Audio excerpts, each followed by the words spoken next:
mathematician and writer, and she was considered, and she was also known as first computer programmer because of her contribution in the field of programming.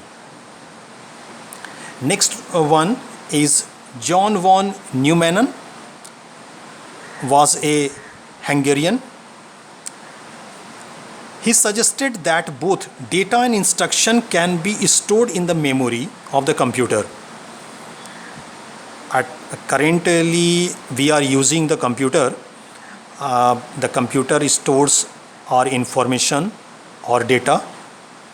This idea was first provided by John von Neumann, and it is this idea is being used in the modern computer. This paved the way for the modern computer. Paved means the way was provided by John von Neumann. Next one, the next person who contributed for the development of in the field of computer, Alan Turing, was an English computer scientist and mathematician. He invented the Turing machine. Turing machine was also a calculating device,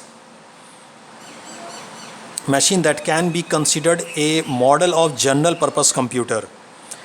Grace Hopper, the next one, was an American computer scientist. She put forward the idea of developing machine independent programming languages, and this whatever she suggested, that was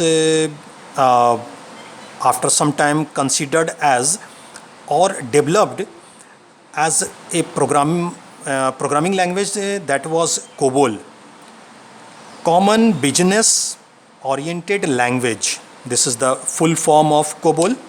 COBOL is a programming language. Next page here is the generations of computer. Here we will study about 5 generations of computers. Early computers were huge machines, and as I told you earlier, that the old machines, because of their development and growth from the past, now whatever the machines or whatever the computer, the form of the computer or advanced computer nowadays we are using, this is because of the development of the technology. In the first generation computer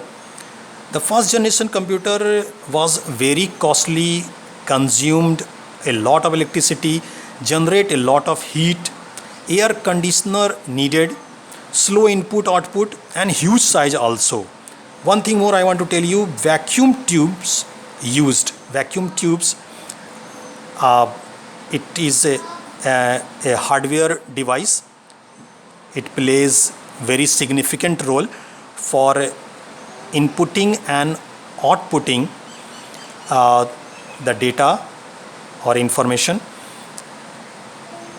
First generation computer, we can take an example, ENIAC and UNIVAC.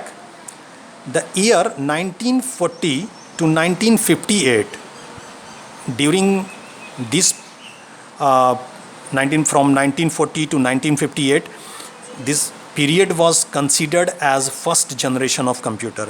In 1959 and from 1959 to 1963, these years, between these years, that is considered as second generation computer.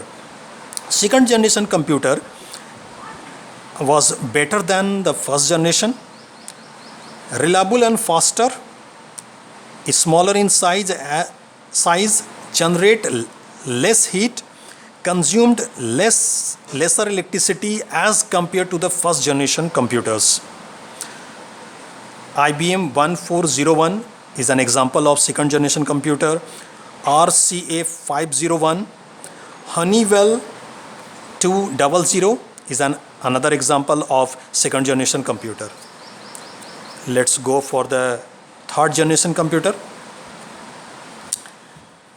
In third generation computer, and one thing more I want to tell you about the second generation computer, that in first generation computer, vacuum tube was replaced by transistor.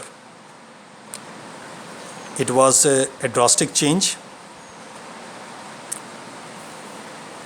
In the third generation computer, 1964 to 1970, during these years, whatever the computers came into existence, they were considered as third generation computers.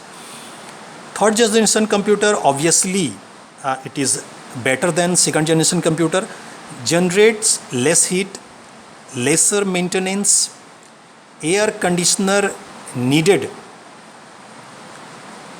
faster, smaller in size, but is still costly. But overall, third generation computers were considered better than second generation computer.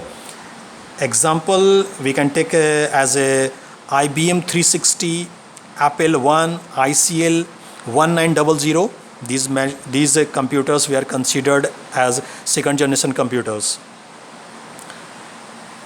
The period I told you now, 1964 to 1970, this period is considered as a third generation computer. 1971 present,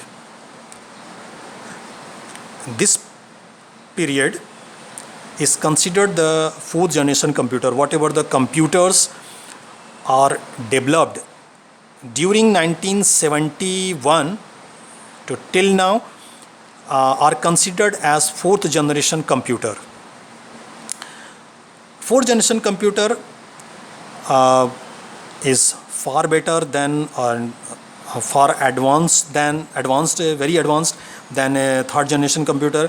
Very cheap, low cost, small size, and here VLSI, very large scale integration microprocessor, that is VLSI is also known as microprocessor. Actually here in the microprocessor, many ICs, integrated circuits, are embedded on microprocessor. That's why it is called very large scale integration.